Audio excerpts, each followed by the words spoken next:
I'm Peter Lee, and this is Newsbud's China Watch. This week, we're at the tipping point on North Korea. And who's lying about that aircraft carrier? An important week, actually an important day, is coming up for North Korea. The U.S. Special Envoy for North Korea, Joseph Yun, will be in Japan on April 25th for joint meetings with ROK and Japanese officials. April 25th is North Korean Army Day, which is considered to be a likely day for North Korea to do a nuclear test. So Yun's visit is an indication that the U.S. and its allies are planning a joint response in case of a provocation. The White House also revealed Donald Trump will be consulting with Prime Minister of Japan Shinzo Abe and then President of China Xi Jinping by phone on the evening of April 23rd, which is April 24 Asia time. Undoubtedly, they will be gaming North Korea and what they're going to say and do if a test happens. Chinese quasi-state media provided a very strong indication that the PRC would respond to any sixth nuclear test by supporting a UN Security Council sanction that cuts off petroleum products to North Korea. In a sign North Korea might be taking this threat seriously, the DPRK apparently signaled it could do very well without Chinese petroleum products, thank you, by cutting back supply in Pyongyang and spiking prices over 80%. So, you've got a U.S. red line, U.S. attack in case of an ICBM launch, as I discussed last week. You've got a Chinese red line, petroleum sanctions in case of a nuclear test.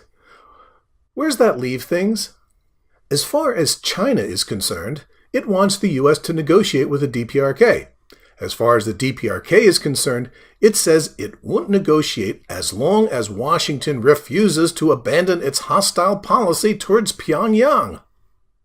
In, related news, according to the Swedish embassy in Pyongyang, which handles U.S. DPRK matters, North Korea detained an American citizen, a professor named Tony Kim, who was trying to fly home. In the past, North Korea has used such detentions to provide a reason for the U.S. to send an envoy to spring the hostage. In 2009, Bill Clinton beat out Al Gore to go to Pyongyang to obtain the release of 2 American journalists. Maybe this indicates Kim Jong-un is looking for an American official or ex-official to talk to directly. If something happens on April 25th, it's big news. If nothing happens on April 25th, that's news too. Well, April 25th is the day after this show tapes and the day before it airs. So whatever happens or doesn't on April 25th, well, that's for next week's show, assuming we're all here.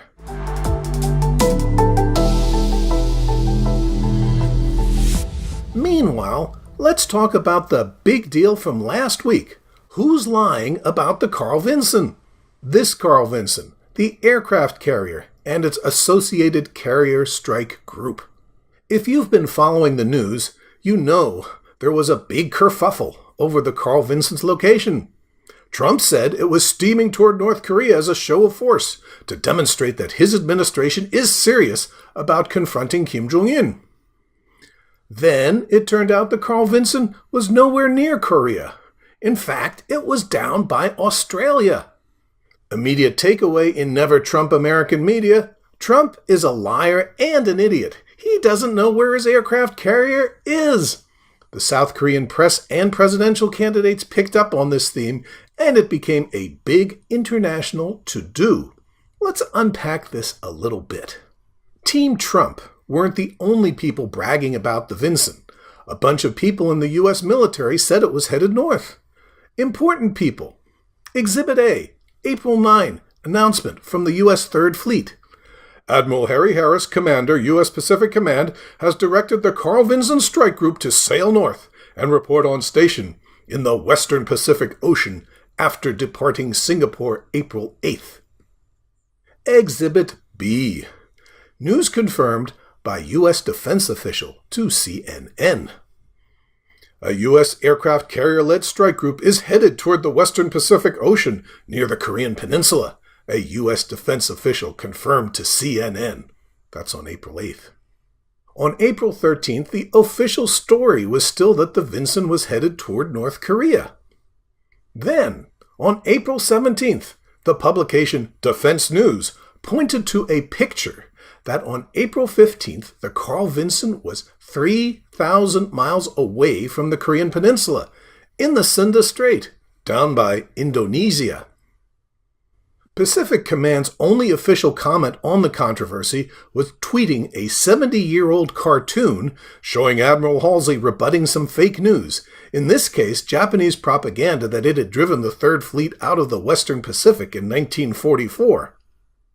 We are retiring at high speed toward the Japanese fleet.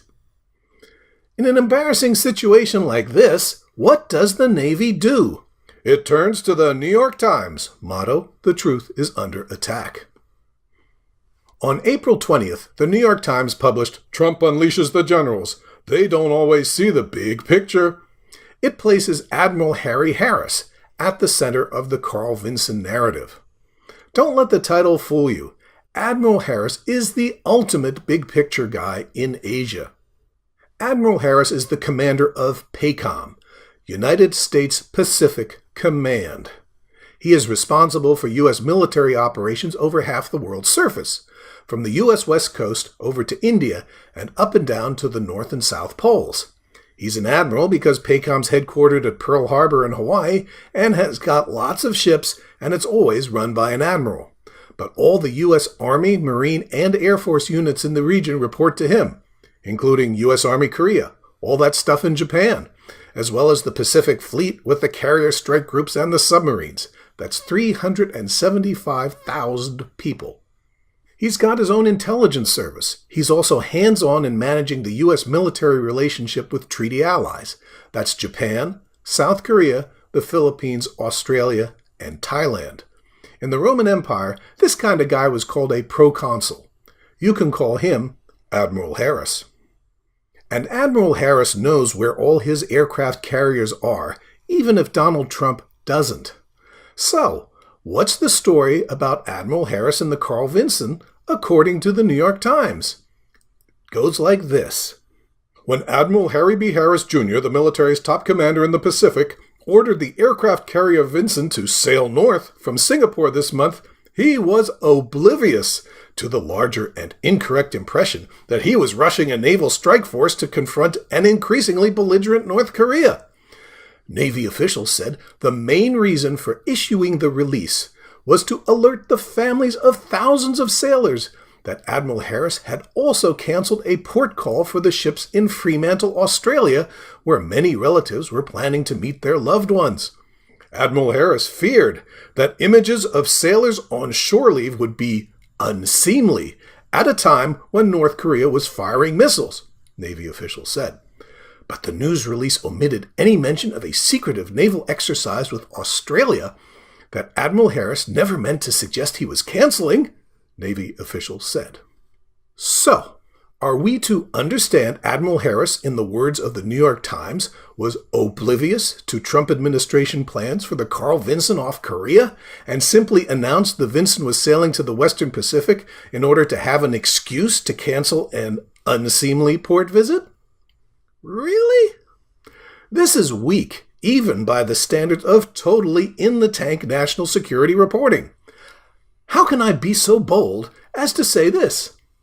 Because on April 12th, Admiral Harris was giving a speech in Chicago, and in discussing Korean tensions, he said this. That's why the USS Carl Vinson Carrier Strike Group is heading back to Northeast Asia. No, Admiral Harris was not oblivious to the Trump administration's desire for a show of force against North Korea. And I think he knew that the Vinson was wanted up there. As another data point, recall that on the same day, April 12th, the U.S. Air Force Base at Kadena in Japan, which is also under Admiral Harris and PACOM, put every plane it had on the runway in tight formation, fully fueled and armed as a show of force against North Korea. It's called an elephant walk.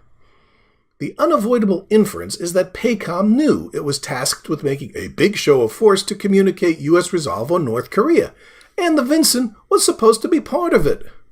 To me, the most likely explanation is that Admiral Harris knew that the USS Carl Vinson was wanted for that show of force off North Korea, but he didn't want to send it right away.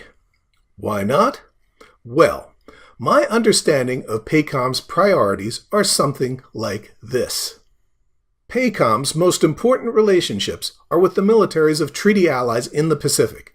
That's Japan, Australia, South Korea, Thailand, and the Philippines. Next come civilians, including all those politicians who run governments around the world and in the United States and make things complicated for military people. At the very bottom of the pyramid of friendship, you find Chinese communists, the Chi-Coms.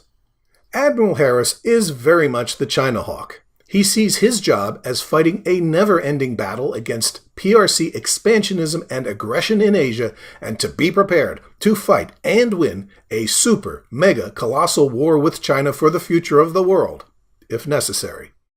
The simplest inference would be that Admiral Harris did not like the idea of canceling a military exercise with treaty ally Australia to hurry his strike group up to Korea to help civilian Donald Trump and the Chinese communists pressure North Korea.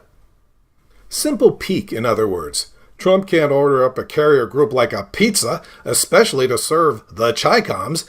It'll get up there when we're done with our exercises with our friends in Australia. Not a terribly big deal, perhaps. There's no hurry anyway. Diplomacy's been penciled in for the next few weeks. The Trump administration has signaled it's giving China, diplomacy, and whatever it's doing with North Korea behind the scenes about a month to shake out before it gets serious about any kind of attack. So, it was understandable that there might be some strategic ambiguity about the location of the Vinson, and maybe it would have been okay for the Vinson to have been dawdling around Indonesia instead of rushing to Korea. One retired Navy aviator speculated that perhaps the Vinson was taking its time to get its pilots current on carrier night landings so it'd be ready for big doings the moment it arrived off Korea. But, riddle me this. If there really was some idea like, let's fool Kim Jong-un into thinking the Vincent's on its way when it's actually down here in Australia, so I don't need to send it now, that doesn't really explain why the Navy blew the Vincent's cover with the Sunda Strait picture, now does it? If the actual whereabouts of the Vincent was a secret, and a rather embarrassing secret at that, why was the photo showing the Vincent in the Sunda Strait officially released by the United States Navy? Not just a picture, but a picture with a helpful caption, dated April 15th, stating, "The USS Carl Vinson transits the Sunda Strait." It seems to me the main issue here is the U.S. Navy revealing the location of its strike force and causing an international incident. Standard policy? Honest goof? Bit of a stretch. Especially when the Facebook page of the Carl Vinson has permanently pinned this notice.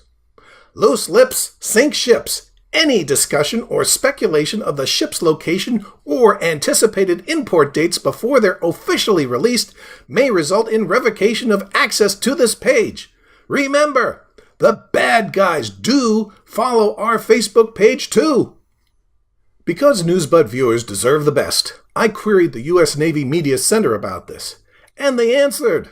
All hail Newsbud. They said, "Thank you for your query. The Navy routinely releases imagery of operational units to tell the Navy's story in a timely manner, while mindful of operational security." Awesome! Newsbud, in my opinion, did better than Navy Times. In the version the Navy Times got, which took 8 anonymous sources to work up, there was a crisis caused by the non-movement north of the Vinson, and it was really bad. Then somehow the Sunda Strait photo appeared in Defense News, and the crisis got really, really bad. Problem solved. The end. In my opinion, the simplest story is still the most plausible. Admiral Harris ignored Trump and kept the Vincent strike group down in Australia to complete the exercises. When things got a little too hot, the Navy dropped the photo and tried to walk away or sail away from the problem. But maybe Admiral Harris, or whoever got that photo to Defense News, had more in mind than making a bad situation worse. Maybe he or she actually wanted the so-called U.S. show of resolve to look like a sham. One thing that's becoming clearer and clearer is that China hawks detest the idea that Trump is reaching out to Xi Jinping to work together on pressuring North Korea. Bargaining doesn't work. Deals with China are bad. Makes us look weak in front of the Asians.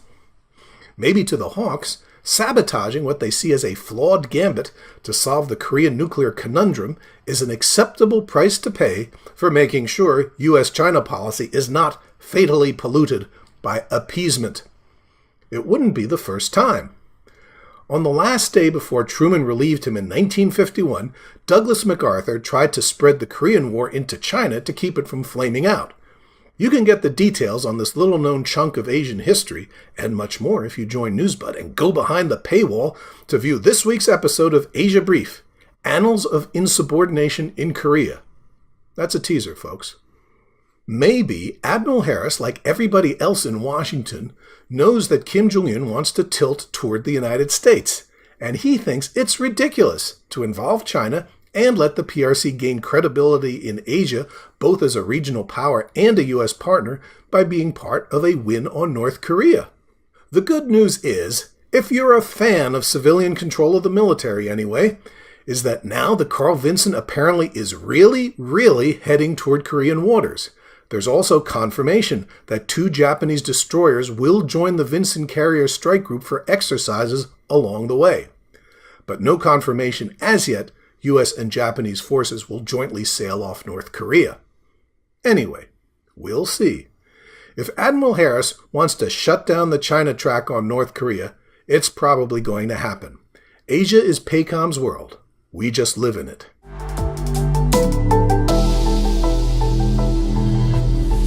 Finally, concerning Donald Trump's statement that Xi Jinping told him Korea used to be part of China, if Xi Jinping actually said that, instead of something like, Korea was in a subordinate relationship with Chinese dynasties a lot of the time, that was a pretty major diplomatic clangor that would rightfully infuriate Koreans. The height of non-Korean domination of the Korean peninsula prior to the modern era was during the Yuan dynasty of the 14th century, which meant Mongol rule. The Mongols imposed their own military and administrative institutions in Korea and gave them paramount power. But even so, the administration was staffed by the Korean royal family and its appointees, and Korea was never completely incorporated into the empire. Korea's sovereignty was only extinguished by its annexation by Japan in 1910, and the legal validity of the Japanese annexation is still contested by Koreans. Just so you know. That's all for this week. Thanks for watching.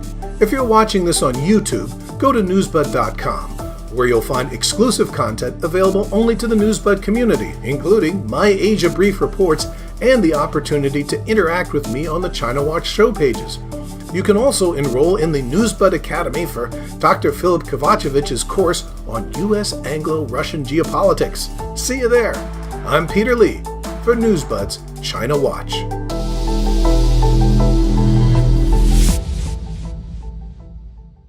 This is a special announcement. Newsbud is proud to offer something you won't find on other news sites.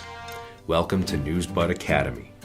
For the first time, Newsbud is offering online courses brought to you by the top experts in their field, while academia across the U.S. are attempting to train people to handle fake news. Newsbud Academy will bring graduate-level learning right into your home, without the burden of expensive student loans.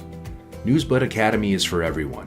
Whether you are already an expert or just getting started, Newsbud Academy will provide you with the tools that you need to fully understand the important issues. Want a better understanding of the complicated world that we live in? Want to know what's really going on geopolitically? The Newsbud Academy is for you. The first course offered by Newsbud Academy is the Foundation of Anglo-American and Russian Geopolitics, hosted by Professor Philip Kovacevich. Professor Philip Kovacevich has taught all over the globe. He has been invited to lecture throughout the U.S., Europe, and the former Soviet Union. Professor Kovacevich currently